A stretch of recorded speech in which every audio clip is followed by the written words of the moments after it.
Assalamualaikum warahmatullahi wabarakatuh. Nama Fatimatuz Zahra, NIM 858745123, Prokjar Surabaya, Universitas Terbuka Surabaya. Dosen pengampu Lukman Budiarto MPD, mata kuliah Strategi Pembelajaran, Modul 4 Prosedur Pembelajaran, KB2 Kegiatan Inti dalam Pembelajaran. Instalasi saya SDN Kalapetan 3 10 Bangkalan. Kegiatan inti dalam pembelajaran merupakan kegiatan awal yang dilakukan oleh guru, yang mana kegiatan yang dapat dilakukan oleh guru adalah menciptakan sikap dan suasana kelas yang menarik mungkin, memeriksa kehadiran siswa, menciptakan kesiapan belajar siswa, dan menciptakan suasana belajar yang demokratis. A. Pembahasan materi pembelajaran. Dalam pembelajaran klasikal merupakan kegiatan yang digunakan apabila proses belajar mengajar guru lebih banyak menyajikan materi eksploratif. Kemudian dalam pelajaran klasikal ini ditekankan pemberian informasi dan penjelasan materi yang belum dipahami siswa. Adapun metode alternatif yang sering digunakan oleh guru dalam kegiatan belajar mengajar itu adalah metode ceramah dan tanya jawab.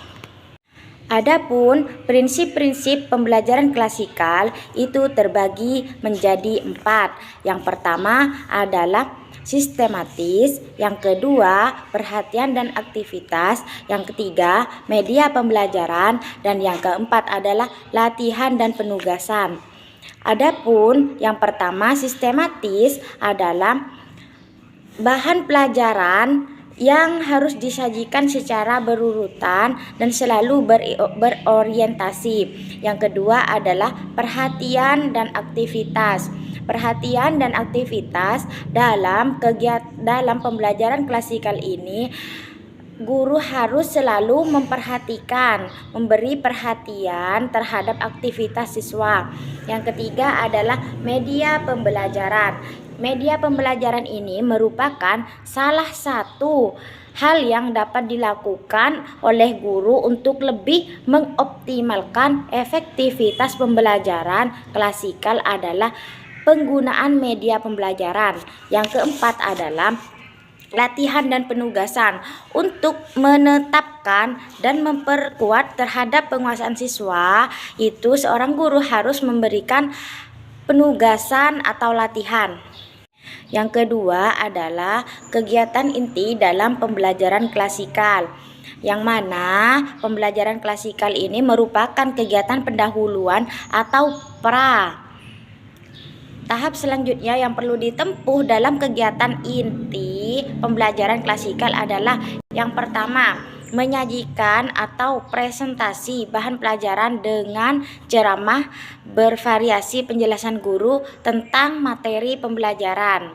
Harus dapat disimak oleh seluruh siswa. Yang kedua, siswa terhadap bahan pelajaran dengan cara menghubungkan atau mengaitkan materi yang sedang dipelajari. B. Pembahasan materi pelajaran dalam pelajaran kelompok. Pelajaran kelompok merupakan suatu proses pembelajaran yang dalam bentuk kelompok dengan jumlah siswa antara 4 sampai 6 orang dalam satu kelompok.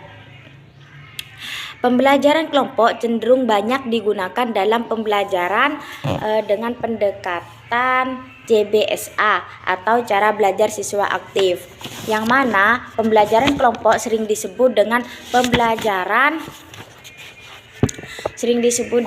pembelajaran kooperatif atau prinsip-prinsip yang dapat mencapai kegiatan kelompok secara optimal itu yang pertama adalah 1. Prinsip-prinsip pembelajaran kelompok itu ada 7. Yang pertama adalah adanya topik dan permasalahan. Yang kedua, pembentukan kelompok. Yang ketiga, kerjasama, yang keempat perhatian, yang kelima motivasi, dan yang keenam sumber belajar atau fasilitas, dan yang ketujuh adalah latihan dan tugas. Adapun yang pertama, adanya topik atau masalah itu sebelum kita menyiapkan kelompok, di situ kita harus mengetahui apa permasalahan terhadap materi yang akan diberikan oleh guru kepada siswanya. Yang kedua adalah pembentukan kelompok. Setelah kita mengetahui topik permasalahan yang akan diberikan kepada siswa, maka seorang guru harus membentuk kelompok yang mana dalam satu kelompok itu terdiri dari 3 sampai 6 orang dalam setiap kelompok. Yang ketiga adalah kerjasama, yang mana dalam kerjasama ini seorang siswa harus mengerjakan tugasnya secara berkelompok. Yang keempat adalah perhatian.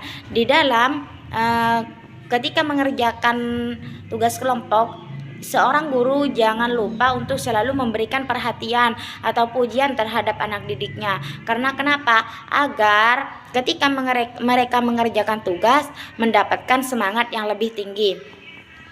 Dan selanjutnya adalah motivasi, yang mana guru tidak lupa juga untuk selalu memberikan motivasi terhadap siswanya, terhadap hasil yang telah dicapai oleh siswanya.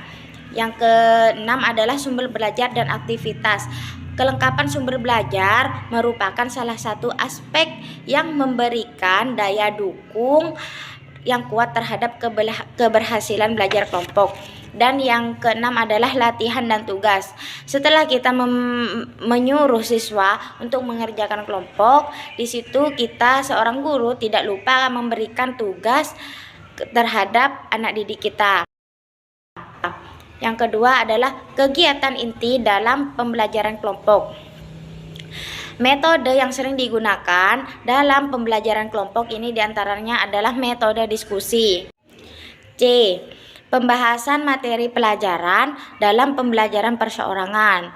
Nah, di sini kegiatan pembelajaran perseorangan ditunjukkan untuk menampung kegiatan pengayaan dan perbaikan.